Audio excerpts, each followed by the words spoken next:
ಕ್ಷೇತ್ರದ ಭಕ್ತರಲ್ಲಿ ವಿಶೇಷ ಧಾರ್ಮಿಕ ಉತ್ಸವವನ್ನು ಮೂಡಿಸುವಂತಾಗಿದೆ. ಈ ಮಹೋತ್ಸವದ ಅಂಗವಾಗಿ ವಿವಿಧ ಧಾರ್ಮಿಕ ಕಾರ್ಯಕ್ರಮಗಳು, ಪೂಜಾ ವಿಧಿಗಳು ಹಾಗೂ ಕ್ಷೇತ್ರದ ಆರಾಧ್ಯ ಶಕ್ತಿಗಳಾದ ಶ್ರೀ ಧರ್ಮರಸ ಉಳ್ಳಾಯ, ಶ್ರೀ ಕೊಡಮನಿತ್ತಾಯ ಮತ್ತು ತುಳುನಾಡಿಗ ಕಾರಣಿಕ ಪುರುಷರಾದ ಶ್ರೀ ಕೋಟಿ ಚೆನ್ನಯ್ಯ ಧರ್ಮ ಬೈದಕಳ ಮತ್ತು ಶ್ರೀ ಸ್ವಯಂಪಿನಿಯಾಗಿರುವ ಶ್ರೀ ಮಾಯಂದಾಲ್ ಧರ್ಮ ದೈವಗಳ ನೇಮೋತ್ಸವವು ಜರುಗಲಿದೆ. ಈ ಮಹೋತ್ಸವವು ಶ್ರೀ ಕ್ಷೇತ್ರದ ಸಂಪ್ರದಾಯಬದ್ಧ ವೈಭವವನ್ನು ಪ್ರತಿಬಿಂಬಿಸಲಿವೆ.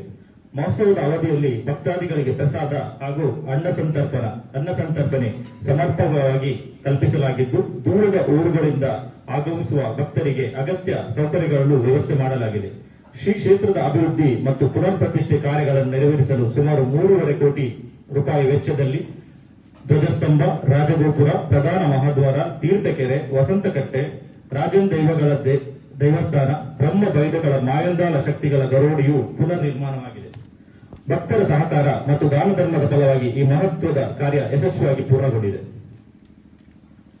ಆದುದರಿಂದ ಊರ ಪರವೂರ ಭಕ್ತಾದಿಗಳು ಹೆಚ್ಚಿನ ಸಂಖ್ಯೆಯಲ್ಲಿ ಆಗಮಿಸಿ ಶ್ರೀ ಕ್ಷೇತ್ರದ ಧರ್ಮ ದೈವಗಳ ದರ್ಶನ ಪಡೆದು ಅವರ ಪೂರ್ಣ ಅನುಗ್ರಹಕ್ಕೆ ಪಾತ್ರರಾಗಬೇಕಾಗಿ ವಿನಂತಿಸಿಕೊಳ್ಳುತ್ತೇವೆ. ಜೊತೆಗೆ ಮಹೋತ್ಸವದ ಕಾರ್ಯಕ್ರಮ ಸಕ್ರಿಯವಾಗಿ ಭಾಗವಹಿಸಿ ಧಾರ್ಮಿಕ ಕಾರ್ಯಕ್ರಮಗಳಿಗೆ ಸಹಕರಿಸುವಂತೆ ಭಕ್ತರಲ್ಲಿ ವಿನಮ್ರ ಮನವಿ ಮಾಡಿಕೊಳ್ಳಲಾಗಿದೆ. ಯಾವುದೇ ರೀತಿಯ ತೊಂದರೆಗಳು ಆಗದಂತೆ ಎಲ್ಲ ರೀತಿಯ ವ್ಯವಸ್ಥೆಗಳನ್ನು ಕೂಡ ನಮ್ಮ ಜೀರ್ಣೋದ್ಧಾರ ಸಮಿತಿ ಹಾಗೆ ಬ್ರಹ್ಮಕಲಶೋತ್ಸವ ಸಮಿತಿಯ ವತಿಯಿಂದ ಜರುಗಲಿಕ್ಕಿದೆ.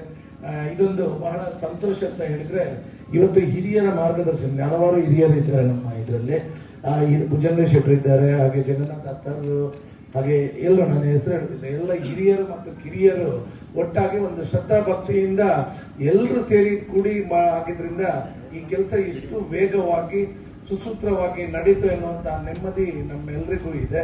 ಅದರಿಂದ ನಾವು ಈ ಬ್ರಹ್ಮಕಲಶೋತ್ಸವದ ಕಾರ್ಯಕ್ರಮಗಳಿರ್ಬೋದು, ಸಭಾ ಕಾರ್ಯಕ್ರಮಗಳಿರ್ಬೋದು, ನಂತರ ಸಾಂಸ್ಕೃತಿಕ ಕಾರ್ಯಕ್ರಮಗಳಿರ್ಬೋದು, ಹಾಗೆ ಮೇ 1 ಮತ್ತು 2ರಂದು ನಡೆಯುವಂತಹ ಜಾತ್ರಾ ಕಾರ್ಯಕ್ರಮಗಳು, ಧರ್ಮರಸ ಉಳ್ಳಾಯನ ನೇಮ, ಹಾಗೆ ಕೊಡಿಮಣಿತಾಯ ನೇಮ, ಹಾಗೆ ಬ್ರಹ್ಮವೈದರ್ಕಳ ಮಾಯಂದಾಲ್ ನೇಮ ಕೂಡ 2ನೇ ತಾರೀಕಿಗೆ ಜರುಗಲಿಕ್ಕಿದೆ. ಈ ಎಲ್ಲ ಕಾರ್ಯಕ್ರಮಗಳಲ್ಲೂ ಕೂಡ ಭಕ್ತರು ಹೆಚ್ಚಿನ ಸಂಖ್ಯೆಯಲ್ಲಿ ಭಾಗವಹಿಸಬೇಕು.